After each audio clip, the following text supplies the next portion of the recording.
Yeah.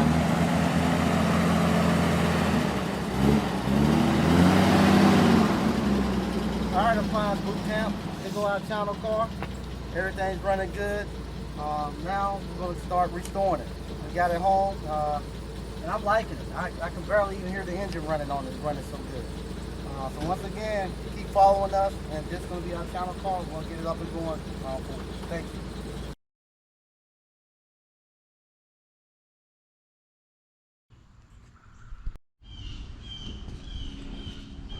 Okay, here we go. This is going to be our first voyage in our 1953 Dodge M37. It's taken about 3 years to get here. What we've done a swap out, a resto mod. We took the regular flat 6 engine that come in here, and we put a 350 in here, small block 350. We put a 350 turbo transmission in, and we started off with a Tech fuel injector. So for the last 2 to 3 years, I've been fighting that Tech and hadn't been able to enjoy my actual truck. So the last 2 to 3 years, I've been trying to get the Tech to run. If you cut to this little short video,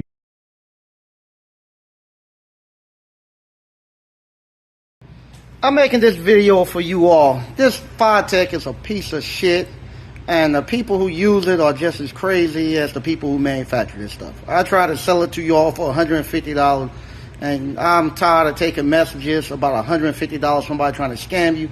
So I'm going to do what I should have done, piece of shit, and it's going in the trash can. Why in the hell would I scam somebody for $150? So that's where it's at. That's where it should have been to start. So you can see I'm not trying to scam you. You could have got a deal if you wanted the piece of shit, but it's gone. Thank you. Bye-bye. You might see where I finally got tired and pulled it off. Went with a regular carburetor, and it is working flawless. So now today I'm going to be going out. I'm going to be doing about a 200 plus mile round trip. So let me just show you what we've done with this. For one, like I say, shout out to Greasy Boy Customs for the actual resto mod. They done the swap out for us. We also have power steering over here now. We have power steering. Red Barn Customs for the custom rims. It is great. What we done here, we went with the new gauges in here, so we can check oil pressure, voltage, water temperature, fuel level, RPM, miles per hour. We have an actual heater also. Everything is working like it should. We have not done anything to the transfer case and the axles. I'm actually still debating if I'm going to change them. Right now we're running at about 3,000 RPM at about 55-60 miles per hour. So it's not straining much on the motor, burning gas, but it's not straining much on the motor. So I'm going to kind of just see how that goes. But one thing I do have to do, I'm going to have to upgrade the brakes. So that would be the next thing. So I decided I'm probably just going to drive it the way it is. If the transfer case, they say a lot of times when you make those conversions, the transfer case might get hot and give you problems. So I'm just going to keep it like it is until my transfer case start giving me problems. If the transfer case start giving me problems, then I'll switch it out. And I'm just not going to I'll switch the axles and the transfer case, and I'm not going to go with the original transfer case. At that point in time, I probably go with something like an Atlas 2 or an upgraded transfer case and get the axles swapped out. But that's where we're at now. I'm getting ready to start up, and we're going to take on for this ride.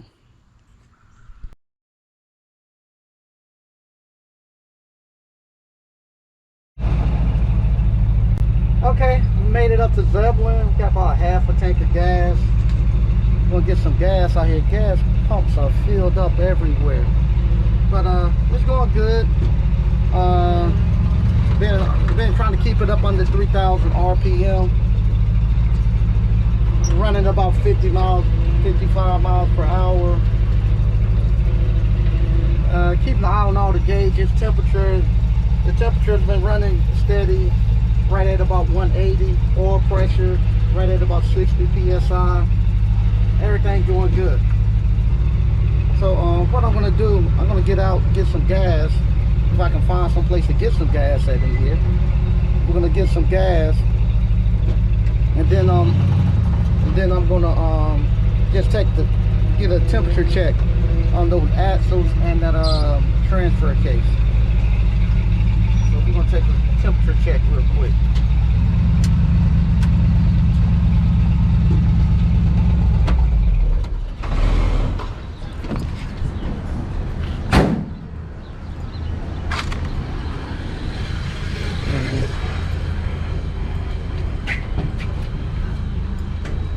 So what I'm gonna do, I'm gonna take this thermometer, I'm gonna shoot it right down the axle, see what my temperature is.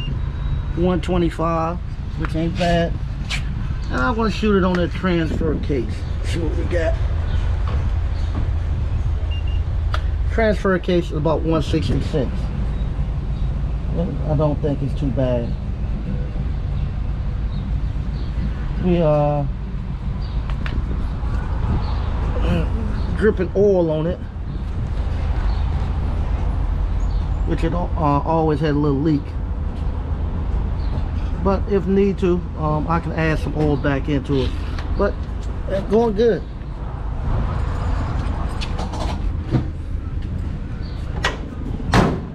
Transfer case don't seem to be too hot.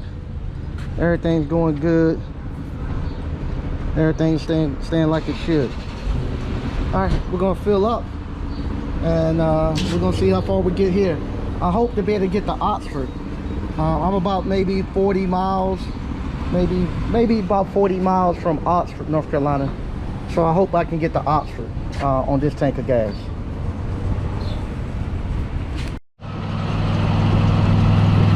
Okay, I'm coming up into Oxford, North Carolina. It's not burning that much gas. Running at about 40. It's crazy. I'm behind this car and I'm tempted to pass. It's crazy. Like I said, I thought it wouldn't go fast enough. It's plenty fast.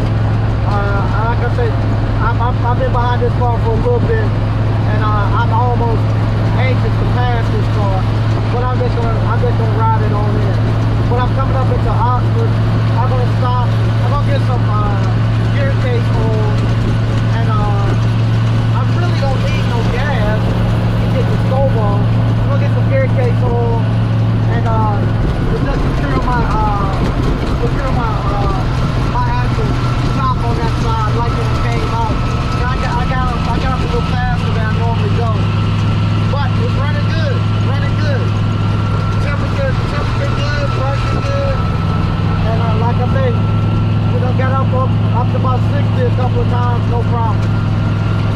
So here we are coming up into Oxford. So I'm gonna stop at the AutoZone, and then from there I'm gonna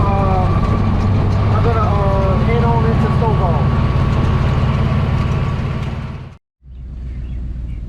Okay, we here, and I'm gonna do another temperature check on my rear end. 153. I'm gonna do another temperature check on the transfer case. 187. Once I get to where I'm going down to my parents' house. Once I get there, I'm gonna add some oil back into that transfer. But everything's going good. I think this one is hotter, strictly because it's right here by the exhaust and everything. So it's gonna be a little hotter here than back there. But we're here at the AutoZone, made it no problem, and we're still pretty good on gas. So I got to Oxford. Now I'm getting ready to get over and get the Stovall, so I can get Stovall without getting more gas. Okay, we've been to Stovall. We're now on our way back. We're gonna make one stop at my father-in-law's house. And we're gonna go. So far it's been good. I went down to Stovall to my hometown, took everybody for a ride. Got to visit with my mom. She rode in the Chick Magnet. She liked it. My great nieces and nephews, they rode in it, they liked it. So now we're gonna try to make our way back to Clayton. Here I am on the interstate, keeping up with the traffic flow on the interstate.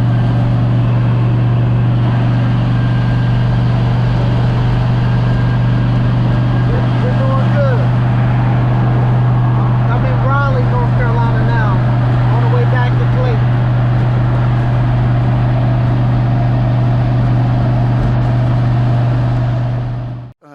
Hey, we made the trip. It was a great trip. I loved it. Like I say, the first time I took the truck on such a long voyage. It was a little bit more than 200 miles that we went. I found a lot out about the truck. Just driving it out there. I found out little quirks here and there, things that need to be done, things I need to have, things I need to do. And it was great. Truck ran great. It's still running great. I'm loving it. Like I said, this is about a 3-year journey of me actually getting this truck set up where I could take a trip like that on it. And I still got more to do. I was looking at it when I got back, just checking everything. I see little small little things that I would like to have done to it, but it's not the major. I can continue driving it. So it's a fun project that I can continuously improve on.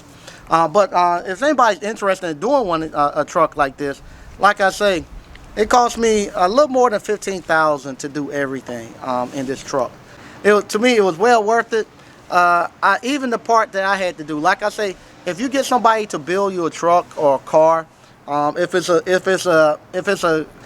type of car or truck that they're not very familiar with, for instance, if I would have taken this truck to M Series Rebuild, they do an excellent job of restoring and restoring these trucks. This is their bread and butter. They know this thing in and out. So if I would have taken it to them, I would have got a completed truck back. I wouldn't have to do anything but set it in the drive. But it would cost a little bit. It costs more than the $15,000 that I put in, and it's well worth it. If you don't want to have to do anything but get in it and drive, you'll go someplace like that. With me doing $15,000. When you get the truck back, it's about 85% complete. All the major stuff is taken care of, but what you have to do, you got to come up and do that last 10 or 15% to get it over the hump. And at first, I was a little disappointed that I said, man, I should just taken it to M Series Rebuild, let them have done everything, and I've been done, a couple of years ago. But the more that I embraced the fact that I was going to be the one who do it, I could have taken it back to my builder, and he would have done it, but it would cost a lot more money, and it would cost a lot more time. Because what he has to do the same thing I do, he has to research the actual truck and see what's going on, and at the same time, he got other projects that he's building. So I would have had it would take a lot more money and a lot more time. So I actually done it myself, where I went out and researched it, the things that needed to be done. I actually worked on it myself, and I actually now enjoy it and glad I done that process, because that allowed me to actually learn a new skill set. I know this truck now.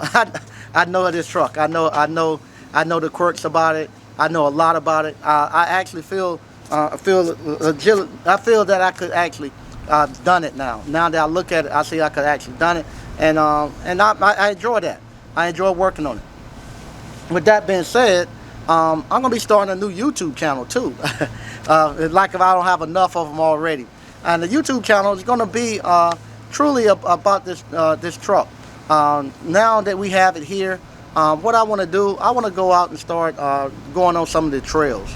Meaning I'm going to go out to some of the outdoor trails, like in the mountains and stuff. We're going to do the ones here in North Carolina. Maybe I'll get out to Moab or get out to the Rubicon. But I'm going to start going out to the trails and actually taking it on the trails and making modifications for it. And maybe one day, never even know, maybe I might be the first African American to get on to ultimate overland or ultimate adventure with my 4x4 truck. But I'm going to actually start a channel. I don't know the name of it yet, but it's going to actually just my little hobby. This is my hobby right here, taking this and working on it.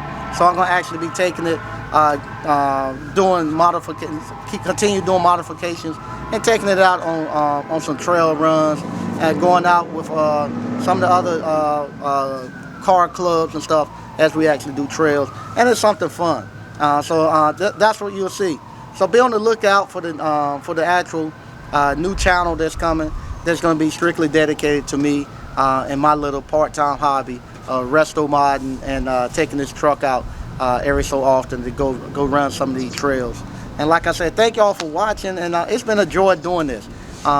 If you hadn't already, you want to know how I'm able to do this, how I'm able to retire at 50, to know how to actually fix this stuff, and to do all this stuff I do, it's strictly through appliance repair. Appliance repair gave, hey, how you doing?